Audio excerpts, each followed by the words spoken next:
Following discussions among representatives of all parties in the House, I understand that there is an agreement to observe a moment of silence to commemorate the National Day of Remembrance of the Quebec City mosque attack and action against Islamophobia. I now invite honourable members to rise to honour the memory of the victims of the attack that happened 7 years ago on January 29th, 2017.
Silence.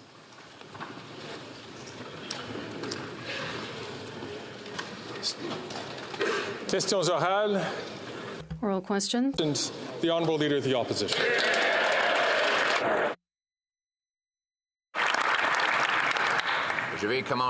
I will begin by wishing a welcome back to Canada to the Prime Minister after his great vacation costing $89,000 free that he got as a gift, just like any other Canadian who gets a vacation like that. And he's not talking about the 2 million Canadians who have to go to a food bank or to the students in Montreal who have to use homeless shelters after his policies tripled rent in his home city. Will he overturn these inflationary policies that have made it difficult?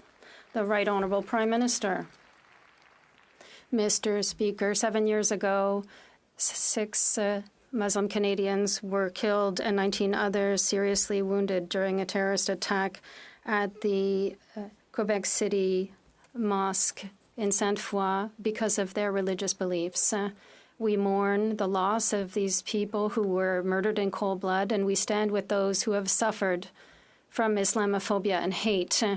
Over the course of the last months, Muslim Canadians have seen a concerning rise in hate speech and discrimination, and more than ever before, we need to stand together. The Honourable Leader of the Opposition. Mr. Speaker, 2 million Canadians have to go to a food bank. Students have to live in homeless shelters. In Quebec City, the cost of housing has doubled. In Montreal, it has tripled. Across Canada, the cost of housing has doubled since this Prime Minister promised to reduce the cost of housing. Will he finally overturn the policies that create bureaucracy and inflation to allow developers to ensure affordable housing for people who need it? The Right Honourable Prime Minister. Mr. Speaker, the Conservative leader is launching personal attacks to deviate the debate on housing and to avoid that people recognize the fact that he has no plan. Canadians know that it's not with slogans that housing will be built. He has tried in vain to delay the elimination of the GST on rental housing. He voted against the Housing Acceleration Fund, which allowed the construction, or will allow the construction of more than 500,000 housing units. There's a lot of progress being done, and we will continue to do that. The Honourable Leader of the Opposition. Minister back from his $80,000 vacation, which he got for free. He said, like most Canadians, friends welcomed him for that vacation. He took 2, not 1, but 2 private jets paid for by the taxpayer, burning 100 tons of greenhouse gases into the atmosphere. He wants to tax the heat and the food of Canadians, did he pay the full carbon tax on each of the 100 tons of emissions that he put into the atmosphere as part of his $80,000 vacation? The Right Honourable Prime Minister. Speaker, the Conservative leader has simply no plan to address climate change in this country, no plan to increase the resilience of our communities in the fight against climate change. Warming climate causes droughts. Droughts damage crops. Damaged crops increase the cost of groceries. And yet, the Conservative Party cannot even agree on whether or not climate change is real. Mr. Speaker, we will achieve our emissions reductions, all the while sending Canadians checks to help with the costs of rising prices. They're a real solution. The Honourable Leader of the Opposition. Well, he says that greenhouse gas emissions are driving up grocery prices. He put 100 tons of those emissions in the atmosphere for his personal vacation.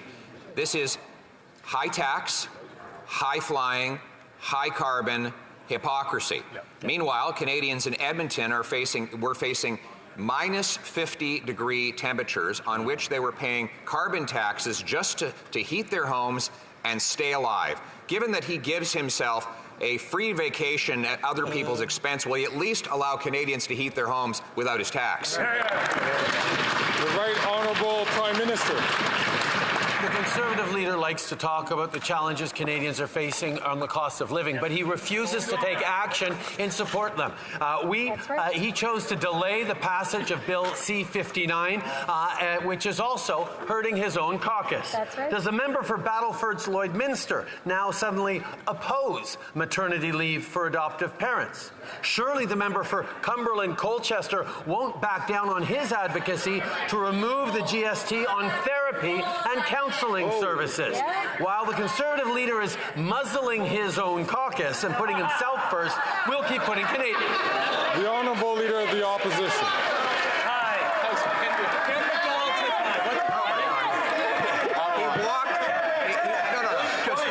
This one is just too easy. He walked into it. He had to muzzle a member from Newfoundland who called for an end to his leadership, joining another senator who did the same, because they understand that their constituents are literally starving and unable to heat their homes because the Prime Minister is quadrupling the carbon tax, doubling housing costs, and giving the worst inflation in 40 years. Why won't he listen to, instead of intimidating, his member for Newfoundland and put his leadership up to a review for... The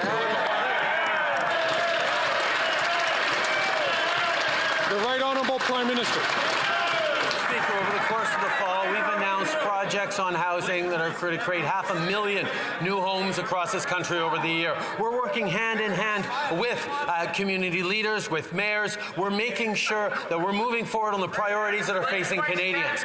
In terms of standing up for his caucus, the leader across the way will not even mention the fact that the person sitting 3 seats to his left dined with a far-right conservative German politician and wants to abolish the United Nations. Is abolishing the United Nations now the official position of the Conservative Party of Canada? The Honourable Member for Belleuil-Chambly. It's going to be long, Mr. Speaker. This House passed a unanimous motion urging the government to consult Quebec and the provinces on immigration targets. Yet the government seems to be implementing policies suggested by Mackenzie, a Century Initiative, and even more, because if we continue at that rate, we'll go beyond 100 million by the end of the century. Is the government ignoring the unanimous vote of the House, or will it review its policies with Quebec and the provinces? The Right Honourable Prime Minister. Mr. Speaker, immigration is essential for Quebec and Canada. Immigrants contribute to building new housing. They work in our healthcare system. They take part in economic growth of local businesses and more. We are meeting our economic needs, we're remaining true to our humanitarian commitments, and we're developing a stabilizing approach in immigration. Our immigration levels are based on our capacity to welcome and integrate newcomers, and we will continue the work in close collaboration with the provinces and territories, particularly Quebec, to ensure that the honourable member for Beloeil-Chambly. If there is stabilization at the current numbers, there will be beautiful decades to come.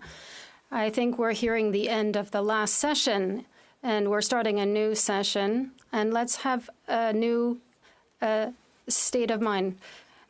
Quebec sent a letter, and I think it's quite reasonable. It sent a letter to the Government of Canada to ensure that the distribution of asylum seekers to make it fair for everyone across Canada and Quebec. Is the government looking at that to ensure Quebec's demographic weight is respected? The Right Honourable Prime Minister. We know that Quebec has always been extremely generous when it comes to asylum seekers. We saw that with Roxham Road, and we see it with the situation that is now present. We will continue to be there to support the Quebec system and communities that are welcoming newcomers with their generosity, knowing that everybody has to do their fair share. Yes, we intend to work with Quebec and the provinces to ensure a better distribution, but also to resolve the challenges that are caused by this increase in temporary residence applications and asylum seekers. The Honourable Member for Burnaby South. Thank you. Really bad. The city of Edmonton had to declare a housing and homeless emergency while the Conservatives are laughing about homeless people and a housing crisis. Toronto also had to declare one as well. Again, you'll hear the Conservatives laughing because they have no concern for people who are struggling with housing or homeless. This Liberal government doesn't care either. They have been in power for 9 years and they don't get it. The Prime Minister doesn't get it. The Liberal Minister for Edmonton doesn't get it. And the 24 Liberal MPs in Toronto don't get it. Why does this government wait until things are at a breaking point before acting?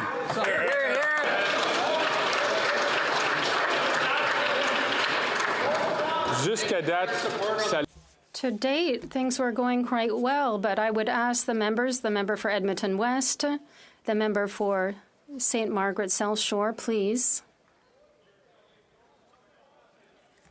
Don't speak unless the chair recognizes you. The Right Honourable Prime Minister. Use every tool at our disposal to address housing affordability. We meant it. The Minister of Housing recently announced that the post-secondary institutions can now access the apartment construction loan program for low-interest financing to build student housing. This builds on our work to find innovative and bold ideas to accelerate construction, including unlocking over 500,000 new homes through the Housing Accelerator agreements. More examples of the federal government in action. Very good. The Honourable Member for Burnaby South. Doesn't get it. Quelle surprise. What a surprise. The Prime Minister broke yet another promise. The renoviction rate in Canada is at a record high, and yet he is refusing to tackle major investors like he promised. Why does the Prime Minister say one thing during the election campaign and then defend his friends' profits once elected? The Right Honourable Prime Minister.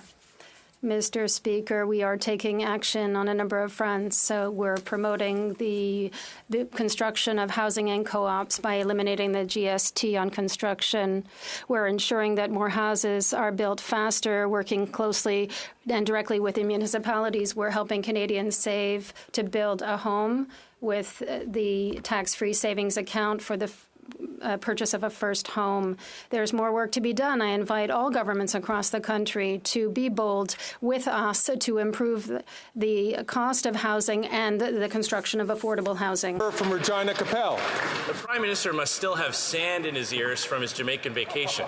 That must be why he can't hear the outcry from Canadians suffering from his carbon tax. While he was lining up at the all-inclusive, Canadians were lining up at food banks, and grocery prices jumped again. 38% higher than baseline inflation. Now, common sense Conservative Bill 234 will help bring prices down by taking the tax off of farm production. The only problem, Liberal senators gutted the bill. Yep. Will the government reject the Senate amendments so that the tax can come off and food prices can come down? The Honourable Deputy Prime Minister. Mr. Speaker, our government absolutely understands that the housing and the cost of living are challenges for Canadians. That is why we are aggressively working across the country to build more homes faster. The Housing Accelerator Fund, with more than 30 agreements in place across Canada, will lead to 500,000 new homes being built. But the question, Mr. Speaker, is what will the Conservatives cut? They know how to cut, they don't know how to build. And what Canada needs right now is builders. The Honourable Member from Regina Capel. We'll cut the waste and mismanagement that's driving up inflation in the first place, like the infrastructure bank, like high-priced consultants, and like sending money to the Asian infrastructure bank to build projects overseas instead of here at home. But the question was about the carbon tax and why the Prime Minister is so pathologically obsessed with it. He doesn't care that Canadians are going to food banks, or that mothers are watering down milk, or that seniors are skipping meals. He even sent one of his ministers to go bully Liberal senators into gutting the bill. So once again, will they reject the Senate amendments so that the tax can come off farmers and food prices can come down? The Honourable Deputy Prime Minister and Minister of Finance. You know, Mr. Speaker, when the Conservatives talk about working families, everyone knows those are crocodile tears. This is the party that has voted against early learning and child care, a revolutionary national program which is bringing down costs for hundreds of thousands of families across the country and allowing women to go to work. These Conservatives have voted against the Canada Child Benefit, a huge support for families across the country. And, Mr. Speaker, they're going to vote against dental care, too. Excellent. The Honourable Member from Foothills. Today, the Prime Minister has an opportunity to help families struggling with high food costs. Bill C-234 is back in the House after Liberal-appointed senators delayed and gutted that bill. This is a common-sense Conservative bill that will give carbon tax carve-out to farmers and ensure that Canadians have access to affordable Canadian-grown food. But when the Prime Minister quadruples his carbon tax, farmers will pay $1 billion a year, driving up food costs even higher. So will the Liberals reject the Senate amendments, take the carbon tax off farmers, and lower food prices for Canadians? The Honourable Deputy Prime Minister and Minister of Finance. Let me tell you what is common sense for working families across our country. It is common sense to have a national system of early learning and child care with fees reduced by 50% across the country and down to $10 a day in 7 provinces and territories. It is common sense to support hardworking families with the Canada Child Benefit that has lifted millions of children and families out of poverty. And it is common sense to do what we're going to do this year, which is provide dental care to our seniors, having provided it to our children. The Conservatives oppose every single one of those things. The Honourable Member from Foothills. It is uncommon to see a government ignore the fact that 2 million Canadians are going to a food bank every single month. And yet the Liberal NDP Carbon Tax Coalition wants to quadruple that carbon tax, making farming unsustainable. When you tax the farmer who grows the food, you tax the trucker who hauls the food, you are increasing taxes on Canadians who buy the food. Again, millions of Canadians are going to a food bank every month, but 234 in its original form will provide relief now. Will the Liberals reject the Senate amendments, take the tax off, and ensure Canadians can afford to put food on their tables?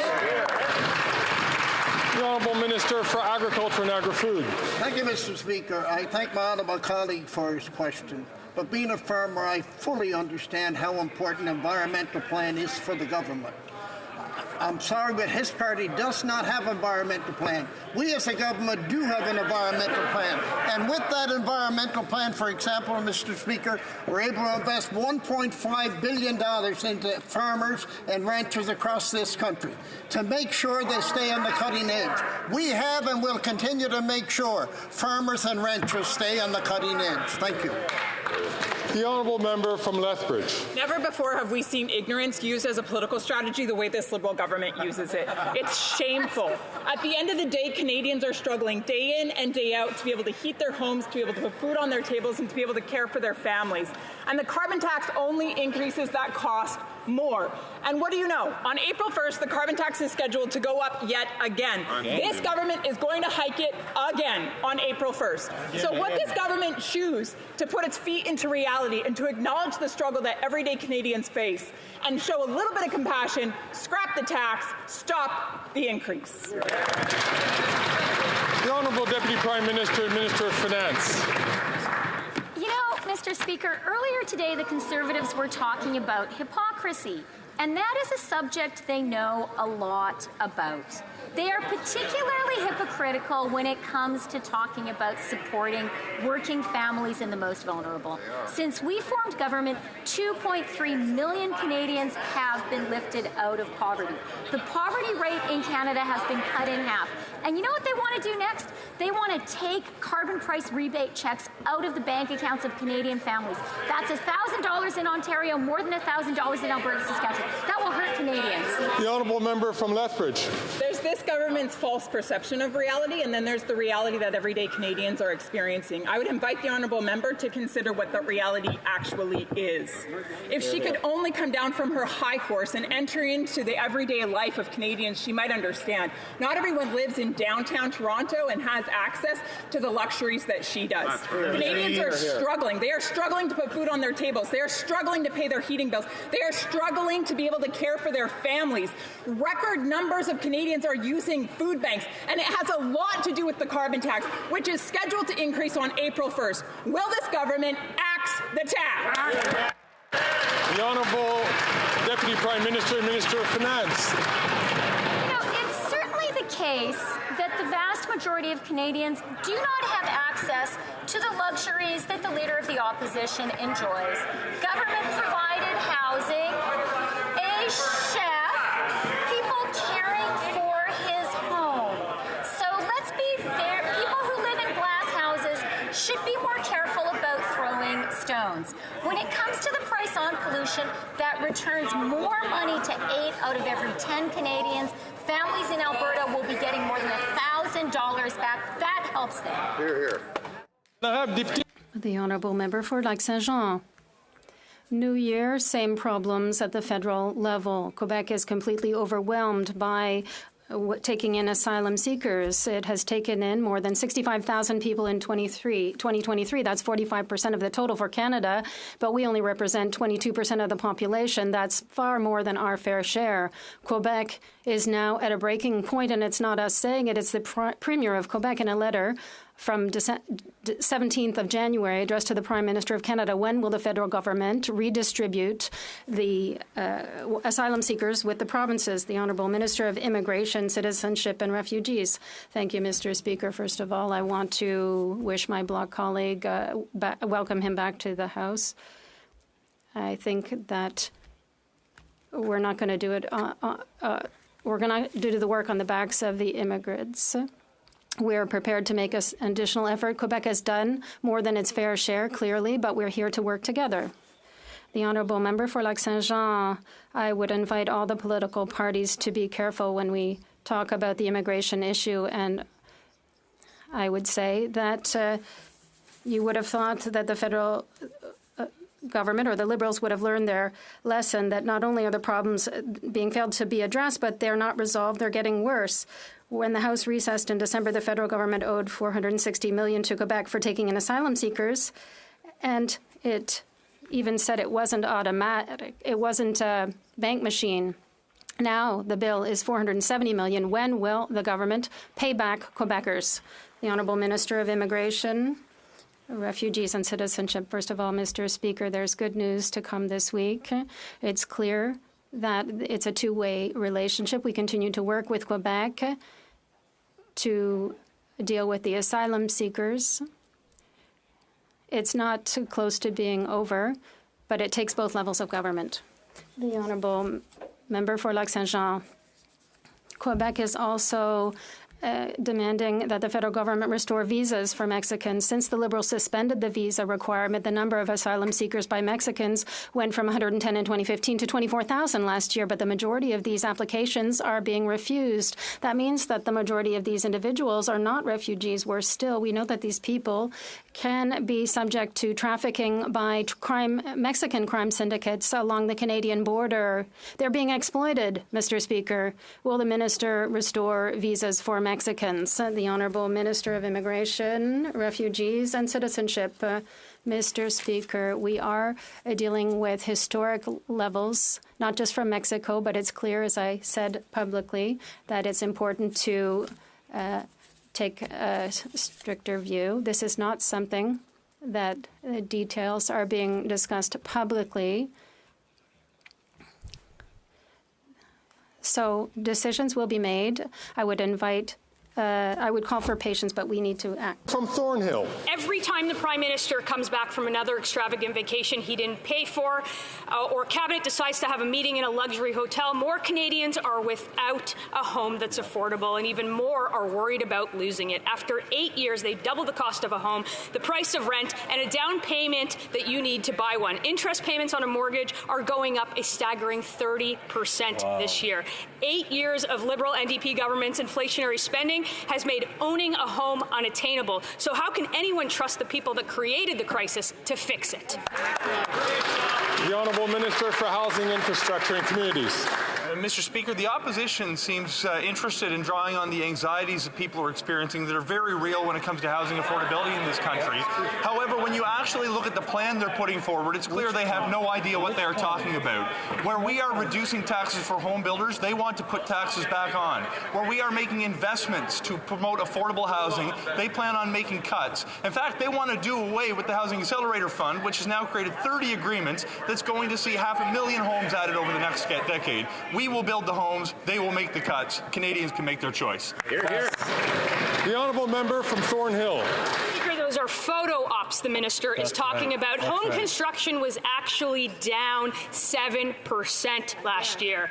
That's even worse than his nameless predecessor who was fired from the gig. You cannot live in a photo op. The videos won't bring warmth to the 300,000 people without homes. His tweets won't help the single mom who's trying to make her mortgage payment next month. And his press conferences will not help the thousands of young people trying to move out of their parents' basement. Why won't he stop subsidizing the bureaucracy who are blocking construction and focus on getting builders with shovels in the ground? That's right. The Honourable Minister for Housing, Infrastructure and Communities. What the Conservatives dismiss as photo ops are binding agreements with cities that have led to them to already change their rules to get more homes built. What they dismiss as press conferences included a new measure this morning that's going to extend low-cost loans to colleges and universities and builders to help those young people find a home and to free up supply in communities. And if they are concerned with housing stats as the appropriate metric, I would point out never once when the opposition leader was the housing minister did he get as many homes built as we did last year. Hey! The Honourable Member from Kelowna Lake Country. After 8 years of this NDP Liberal government, Canada's housing crisis keeps getting worse. Canada saw over 17,000 less housing starts in 2023 than in 2022. And the average asking rent in British Columbia is now $2,500 a month. Working class people are living in their cars in parking lots. And their own housing agency even said that there is no plan to build the number of houses that Canadians need here in this country. This Prime Minister is just not worth the cost. When will the Prime Minister have a plan to build houses, not bureaucracy? The Honourable Minister for Housing, Infrastructure and Communities. Mr. Speaker, we have a plan to build houses. In fact, we have a plan to build houses in real communities. Let's take the honourable member's constituency as an example. She represents the good people of Kelowna. Not only have we put programs in place that supported affordable housing in her community, we have invested $31.5 million to change the way that homes get built permanently in Kelowna. This is going to add up to 20,000 new homes to the stock in the cities that she represents. And on both the plan to change the way the city builds homes and the specific project, she voted against the programs that fund them. I think we can rest our case, Mr. Speaker. The Honourable Member from New Westminster, Burnaby. Hate led to the murder of 6 worshippers at the Quebec City Mosque 7 years ago today. They were killed in cold blood because they were Muslim. The perpetrator of this Islamophobic terrorism was influenced by the hate that continues to multiply online. This Prime Minister promised to take action to combat online hate within his first 100 days in office. Years have passed and there is still no action. When are the Liberals finally going to crack down on online hate? When will they take action? Hear, hear. Minister for Justice and Attorney General for Canada. I want to thank the member opposite for that question and acknowledge that today is the 7th anniversary of a terrorist attack at the Quebec City Mosque, where we commit ourselves to commemorate those victims and also to take action on Islamophobia. The point he's raising about Islamophobia and about all forms of hate is a very, very important one. We know that the radicalization of people that take violent and sometimes lethal acts in this country is fueled by what they learn online. That's why we are committed to addressing this matter in a comprehensive piece of legislation that will tackle this pernicious issue and will address and promote the safety of Canadians. The honourable member from Edmonton Strathcona. The same day that the ICJ ruled that there is a risk of genocide in Gaza, the Liberals paused funding to UNRWA, which is a lifeline for millions of innocent Palestinians. People will lose their lives. And unbelievably, the Conservative leader has accused 30,000 UNRWA humanitarian workers of being terrorists. He does not deserve to lead. We support an investigation into the 12 former staff, but defunding UNRWA is collective punishment and it is illegal. When will the Liberals stop abandoning Palestinians? The Honourable Minister for International Development. Thank my colleague for that important question. These allegations are extremely disturbing and we take them very seriously. We've communicated that to the head of UNRWA, Philippe Lazzarini. What we're doing, which is the prudent thing to do, is to pause funding while this investigation is ongoing. We will continue to be there for Palestinian civilians through working with like-minded partners on the ground, trusted partners who are doing important work to deliver life-saving food, medicine, and other much-needed supplies to the people of Gaza. The honourable member from Richmond Centre. Mr. Speaker, through the Housing Accelerator Fund, our government is partnering with the City of Richmond with a tremendous investment on housing in our community, building over 1,000 new housing units, way more than what the Conservative government had done. While the Conservative leader continues to marginalize our municipal partners, our government is committed to working together with municipalities like Richmond to build more homes faster.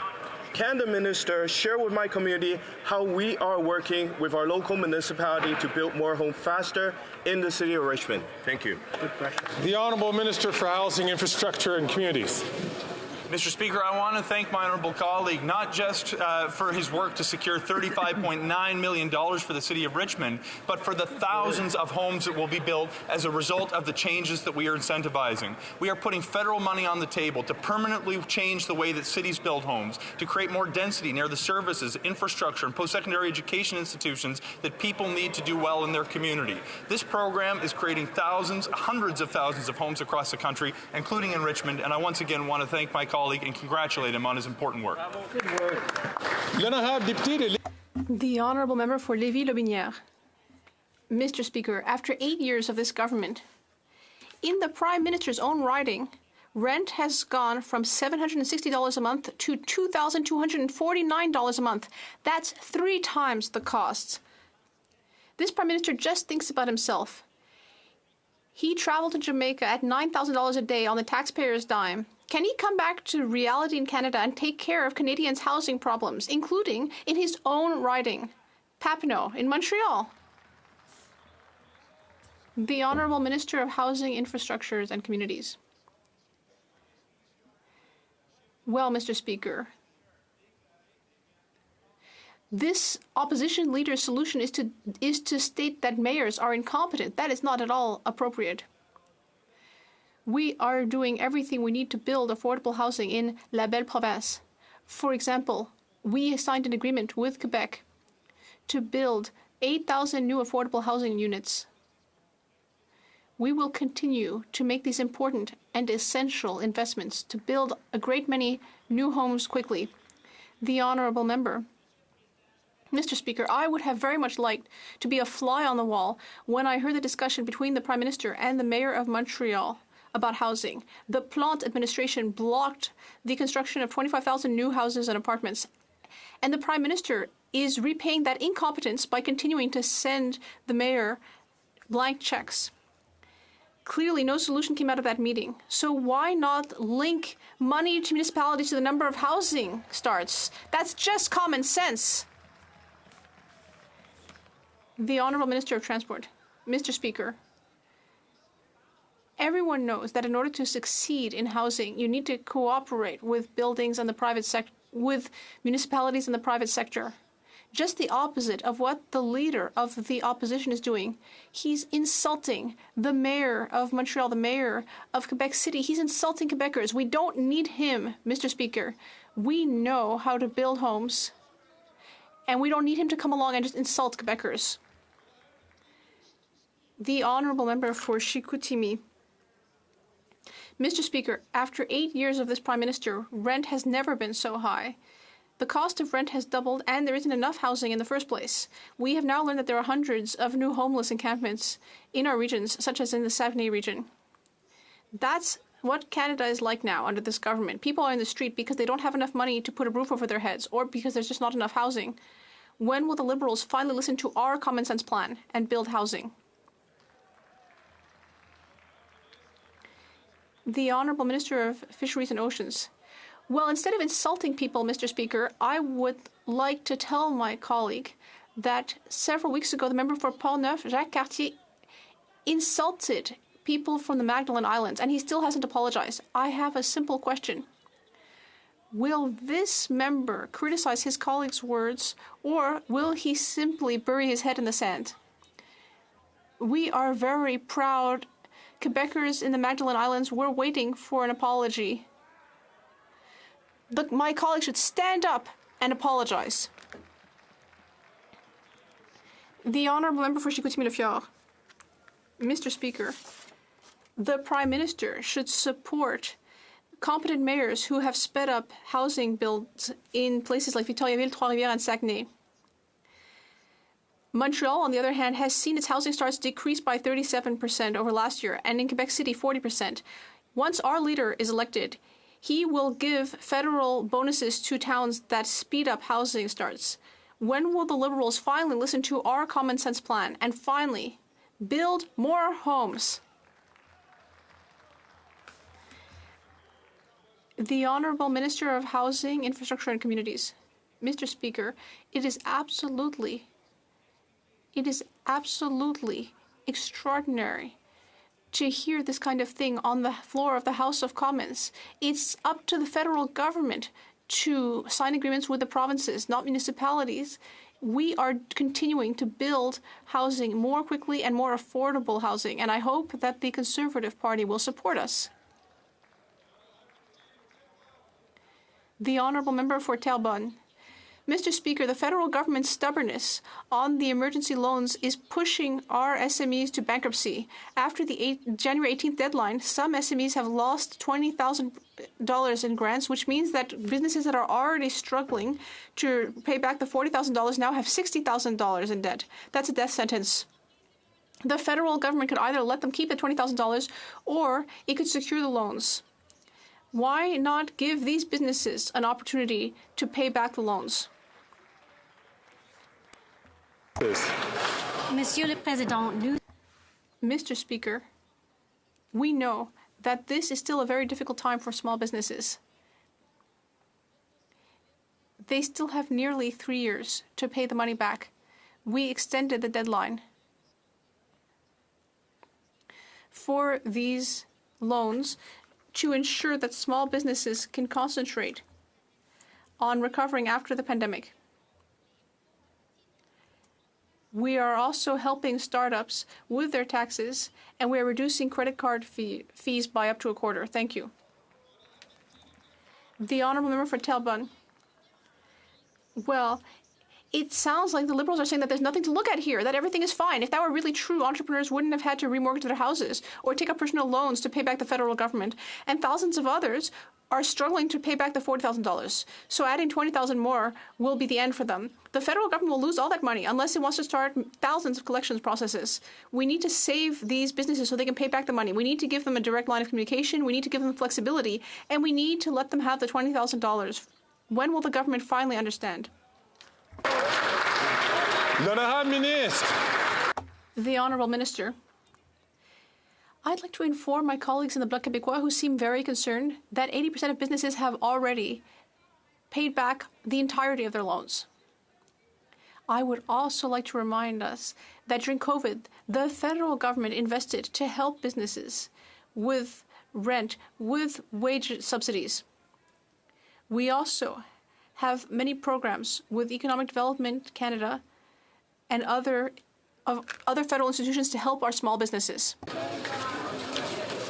Then I have the honourable member from Calgary Forest Lawn. In just 2 years, this Liberal NDP Prime Minister has doubled the interest payments on his explosive debt. That's more tax dollars going to bankers, bondholders, and this Finance Minister's Bay Street buddies than on health care. After 8 years, this Prime Minister is not worth the cost or his waste, like the $35 billion infrastructure bank that's built 0 projects, yet line the pockets of Liberal cronies. When will this Prime Minister cut the waste, cut the corruption, fix the budget to bring home lower prices, bring down inflation and interest rates? The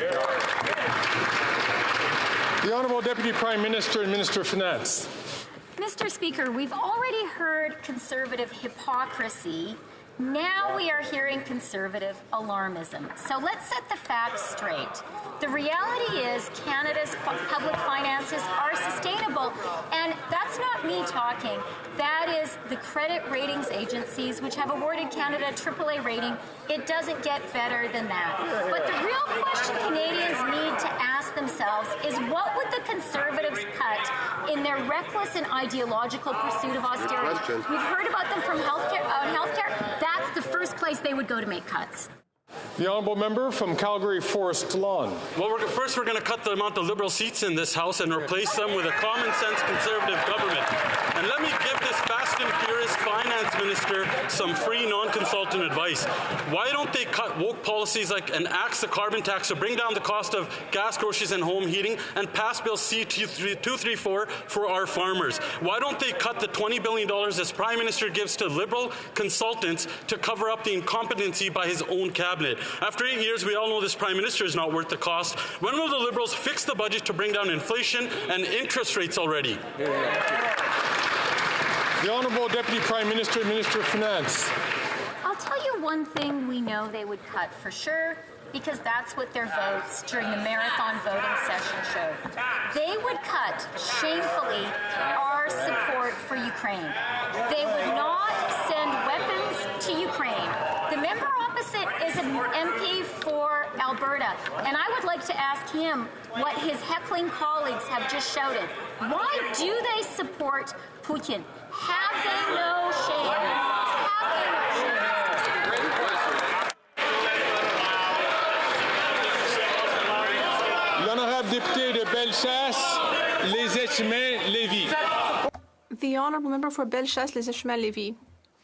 Depuis 8 ans, ce gouvernement... Mr. Speaker, over the last 8 years, inflation has reached a record level, the debt has doubled, the government has never budgeted a single budget, has never balanced a single budget, and it's completely supported by the Bloc Québécois. Now we, the Conservatives, would balance the budget by getting rid of liberal waste, like, for example, the $54 million spent on ArriveCan. Will the Prime Minister admit that this is all his fault, and will he let common-sense Conservatives take over? Before asking the Deputy Prime Minister to answer, I would just like to remind us that the Chair has already made a statement about associating any political party with a completely unacceptable regime. That is very important to maintain decorum and respect in this House, so that we don't associate any political party with unacceptable regimes. The Honourable Deputy Prime Minister and Minister of Finance.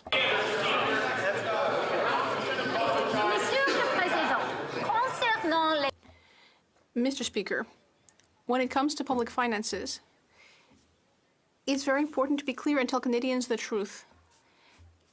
And for that reason, it's important to quote objective authorities like credit agencies, which continue to give Canada a AAA credit rating.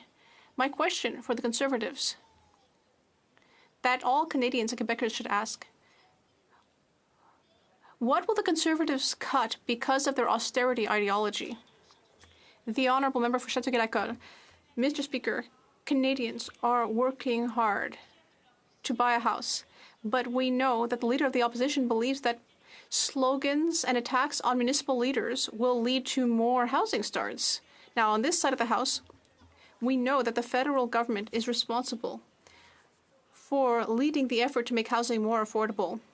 Can the Deputy Prime Minister and Minister of Finance tell the House about how measures in the fall economic statement will enable us to build more housing more quickly? The Honourable Deputy Prime Minister. I'd like to thank my colleague for the question. Mr. Speaker, our government knows that we need to build more homes more quickly. And that's why, in the economic update, we're investing $15 billion further dollars in the apartment building loans program, which will enable us to build 100,000 more homes in the years to come. We are also removing GST on new housing development projects. We will continue to work hard to build more housing more quickly. Grant. Speaker, after 8 years of this NDP Liberal government, it's clear the Prime Minister is not worth the cost. He gave us 3 different versions of his Jamaican vacation. First, he claimed he was paying all the expenses for his family's stay. Secondly, he claimed he was staying at no cost at a location owned by a family friend. And then he claimed that he and his family stayed with friends. Now, all 3 different versions cannot be accurate at the same time. Which version did he tell the Ethics Commissioner? Here, here. The Honourable Government House Leader. Mr. Speaker, the Prime Minister and his family took a Christmas vacation. Before the trip, the Office of the Ethics Commissioner was consulted on the details to ensure the rules were followed. The Prime Minister and his family then proceeded with the trip, and all the rules were followed, Mr. Speaker. Good answer. The Honourable Member from Sherwood Park, I didn't hear that. Excuse me, Fort Saskatchewan, forgive me. After 8 years, senior public servants have spoken out about lies and abusive process in the Arrive scam scandal. We've now learned that shortly after their critical whistleblowing testimony, these senior public servants were put on leave without pay. They were told they were under investigation less than 3 weeks after their testimony, and they were suspended before the investigation had even concluded. This NDP Liberal government is punishing public servants for their Arrive Can testimony. What are these Liberals trying to hide with this retaliation and intimidation of witnesses? Here, here. What are you hiding?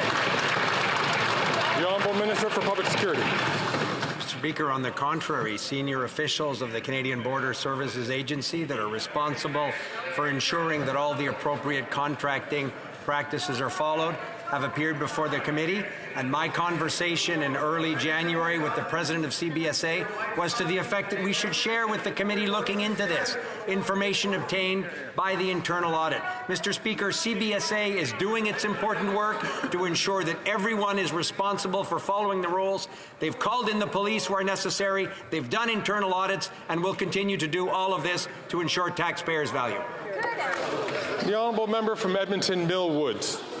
For 8 years, this Prime Minister, he's just not worth the chaos and crime. Mr. Speaker, Canadian businesses across the country are being extorted by international gangsters because of the NDP Liberal government's ideological soft on crime policies. Businesses and family homes are being shot at. In Edmonton, since November, over a dozen houses under construction by different home builders have been burnt down. It was this government that made it easier for criminals to get bail and allowed for shorter jail terms by scrapping mandatory minimum sentences. Mr. Speaker, when will they start cracking down on serious crime?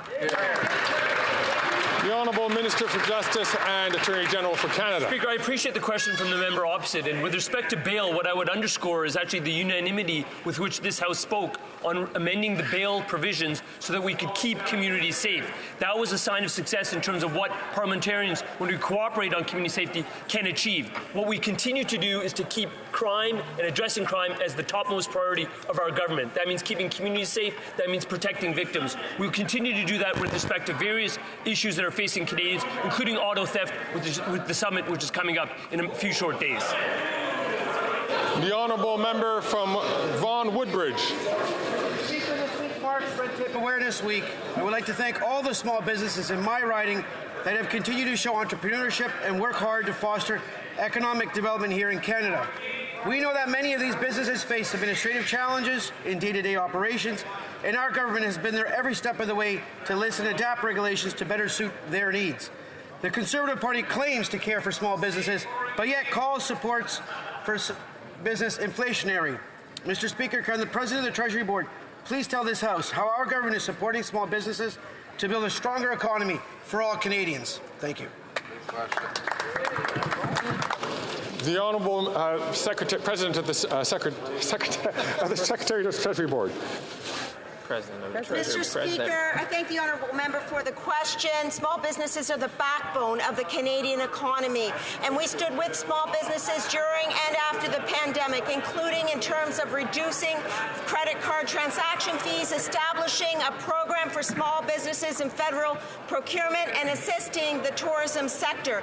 Unlike the Conservatives, who have no plan to reduce red tape, we will continue to stand with small businesses with Bill S6. It's on second reading. We're bringing it back before the House, and we will create an efficient and effective economy for all small businesses. Thank you, Mr. The honourable member from Victoria.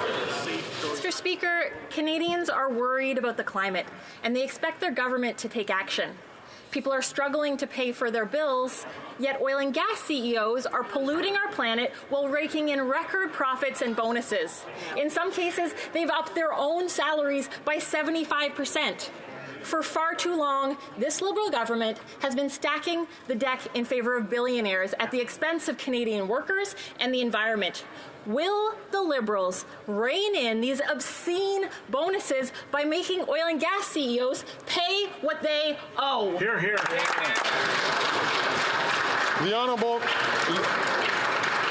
The Honourable Minister for the Environment and Climate Change. Thank you, Mr. Speaker. I would like to welcome back my honourable colleague to this House and say that I agree with her. I think that the profits of these companies must be addressed in this House, and that's what our government is doing by putting in place measures like no other countries in the world have put. We have put forward the world's most ambitious target to reduce methane emission, a very powerful greenhouse gas, to reduce them by at least 75% by 2030. We've eliminated fossil fuel subsidies, the only country in the G20 to have done so, and we're also in the process of putting a cap on the emissions of the oil and gas sector. Thank you, Mr. Speaker. The honourable member from Saanich, Gulf Islands. Thanks, Mr. Speaker. We're on the theme of Liberal promises that keep being broken. Here's the question. We have Bill C-50, which is the Sustainable Jobs Act, which kicked down the road coming up with the Sustainable Jobs Plan till December 31st, 2025. Then it went to committee where all the Liberal MPs present and all the NDP MPs present voted to extend that deadline to December 31st, 2040. Can the Honourable Minister tell us how this is going to be fixed? Can this be repaired? It so reminds me of Bismarck. Laws are like sausages, better not to watch. The Honourable Minister. Thank you, Mr. Speaker. Following months of Conservative filibustering and obstructionist tactics, they proposed over 21,000 amendments to the Sustainable Job Act in an attempt to stop workers from getting a seat at the table. When it came to a vote on these amendments, the committee was chaotic. The Conservative members were actually shouting over top of each other. A handful of the thousands of Conservative amendments were passed by the committee in the chaos. I encourage the Green Party leader to review the 9 amendments that I have put on the notice paper that address and rectify this issue now. I wish to draw to the attention of members in the presence in the gallery of the Honourable Lauri Hussar, Speaker of the Parliament of the Republic of Estonia, the Honourable Deiga Mirenia, Speaker of the Parliament of the Republic of Latvia, and the Honourable Victoria Chemilite Nielsen, Speaker of the Parliament of Lithuania.